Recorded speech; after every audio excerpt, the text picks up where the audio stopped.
Phil, afternoon, Regis. Initially, I think we were expecting Luke O'Nien, Dennis David, and Angie Lise, Julie Elder to be sort of coming back at this period. What's the latest with the squad? Yeah, well, it's a bit longer than expected. For Dennis, we have to wait a bit. Didn't heal completely after his wrist injury. Complained with his knee as well, so he needs to rest a bit. Luke should be ready around Aston Villa. Leo struggled with his Achilles, so it's a bit longer than expected as well. So he had the surgery for both, and worked hard last season to be connected with the squad, even if it was painful. But now it's like Dennis; he has to rest completely to be able to connect with the squad later. And Aji is close to come back, but after a long period without playing, it's still tough to reconnect with the level. So we'll have to wait a bit. And in terms of the 3 new signings that have come in, can you just outline where you feel they are in terms of their match fitness and their availability? Because from what I can gather, they haven't played a lot of football early this season. Yeah, they are. I don't know for Bertrand, because Bertrand was with his national team during this period. So we'll see this afternoon. For the 2 others, they seem okay. Probably not ready for 90 minutes right now, but should be quick, I think. And with Luciano, a little bit like Nordi, he's played in basically every defensive position, even midfield, I think. So in terms of where do you think he has the strongest position, or do you not see it like that? What will he add to the squad? How do you see him fitting into the options that you have? I believe that his best position is centre back, probably, and I think his main target. But he's really versatile. So when we speak about the position, we speak about different roles. You can play as a centre back, but a bit wider, a bit in the midfield. So we'll try to exploit this profile, and we'll see what will be the opportunities in the next few weeks. What do you see him bringing to the squad in terms of his attributes that made you want to add him to the squad?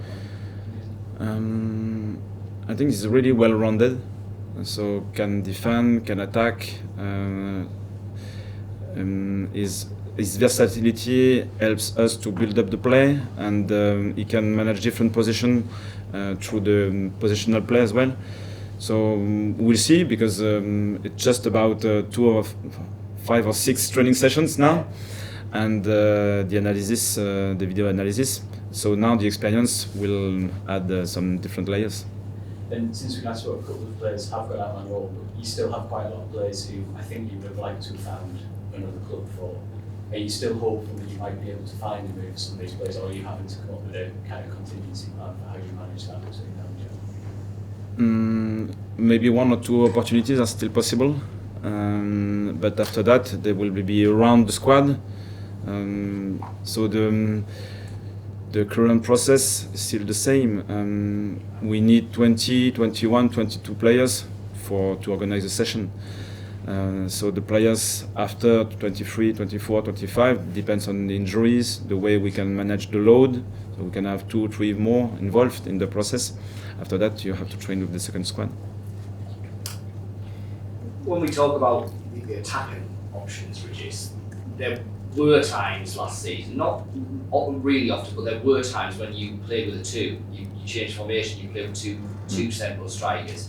Is that feasible in the Premier League? Is it harder to do that, to set up your side like that in the Premier League? Is it something that you would regard as an option with the options you've got? Yeah, I think it's still an option. We use it with Mark. It wasn't long, but yeah. So it's still possible to use it, especially with I think, why not Brian and Wilson? It's still possible. But Eli has a different profile, so he can hold like a 9.5 position, and when we use it in this position last year, I think it was really positive. Probably 1 or 2 starts like that, and more often it was later during the game. So probably it will be an option for us. And Bertrand was obviously the very kind of last one on deadline day. We spoke to Christian, and he was kind of explaining how was almost a kind of bonus one that it became available very late in the window. Just talk a little bit about his attributes and how you see him fitting into the bigger picture. I think it could be close to the role of Pat Roberts for this beginning of the season. He has this profile. I think he can play in different positions, but I like him as a right winger, left-footed, creative, with the ability to change the game. And in 1v1, in a combination play, he's a good finisher. He can create against deep block. He can create in transition. We'll see after that if he can fit as a starter, probably because of his background and his experience. But at least I think he has this ability to change the game.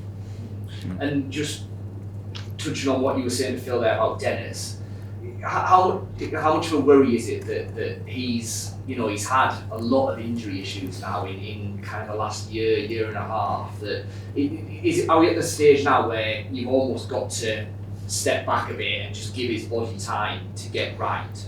Yeah, it's more or less the case. We decided just to have a real period of rest, to reset and to get ready to reconnect with the squad and the performance. Yeah.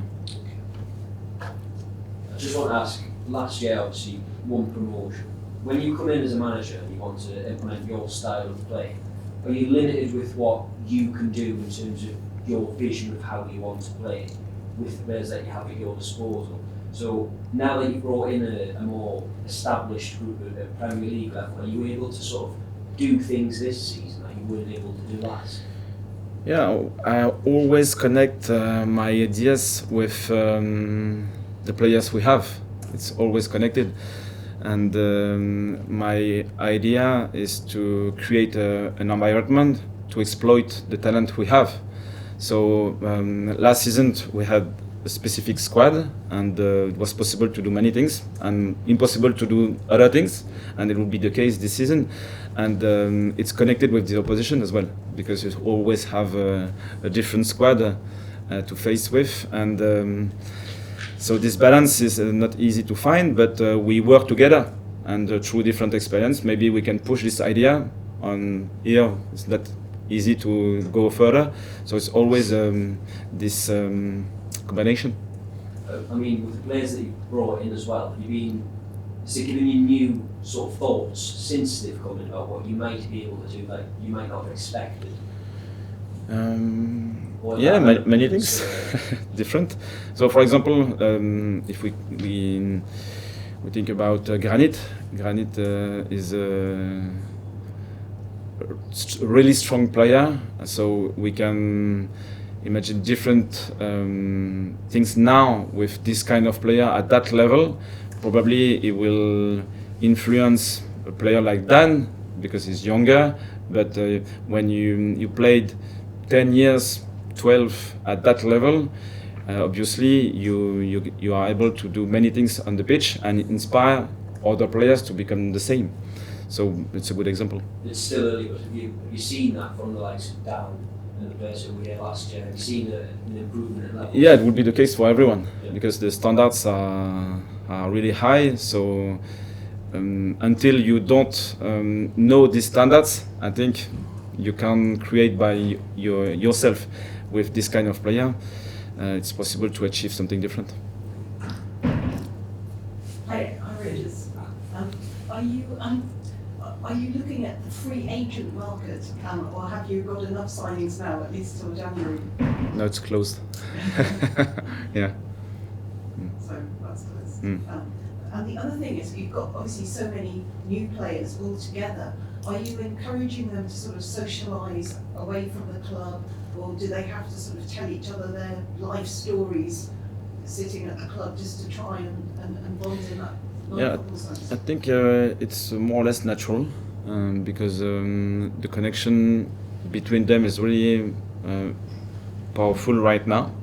Probably it's a question of environment, question of personalities in the building, and the players who were here last year were really important as well. I think a player like Luke, for example, is really important in that process, but it's not the only one. So I think really quickly the new lads feel that the environment is really positive and it's easy to connect with people, the players or the coaches or the different staffs. So the environment is built like that. Hey, I just wanted to touch on something you said about Granit earlier, where you were speaking about him being like a symbol sort of thing. Has there been one moment that you've seen either in the dressing room, out on the training pitch, in a game, where you thought that's exactly why we brought him in? For coach, I think will have two main ideas. The first is the football level. So is really consistent in and out of possession. So this part is really important. Even if the game is really difficult, he can maintain the level and can solve problem in real time and find opportunities during the game. And he understands the game really well and really quickly. And the second point is the standards. Every day the standards are really high, so he leads by example. Yeah. And just last one from me, obviously, looks like you're turning the Stadium Light into a fortress. You've managed to keep that going from last season, but how important is it now to start obviously getting points on the road as quickly as possible? We know it's going to be hidden, but yeah, it would be important. If we can win points, we have to do it when we have the opportunity to, because the balance is positive or the game is really tight. I think we have to manage these games to win point when it's possible. Sometimes it won't be possible because the opponent will be too strong or we won't be at our best. It's possible. So we don't know before, and this is the magic of football. And so try to control what you can control, give your best, and we'll see. And just you said before about Palace and kind of how well they've done over the last couple of seasons. I was wondering what you've made of Oliver Glasner's role as manager. It seems like he's kind of really got them up to the next level, getting European football and obviously all the trophies in the last year or so. Yeah, these examples are really positive for us because we have to create our value through learnings, through improvements, and probably being stable as well is really important. And I think it was the case for Crystal Palace. They managed to have this success now, and it's not just after one season, 2 seasons. You have to maintain the level. So it's a good example.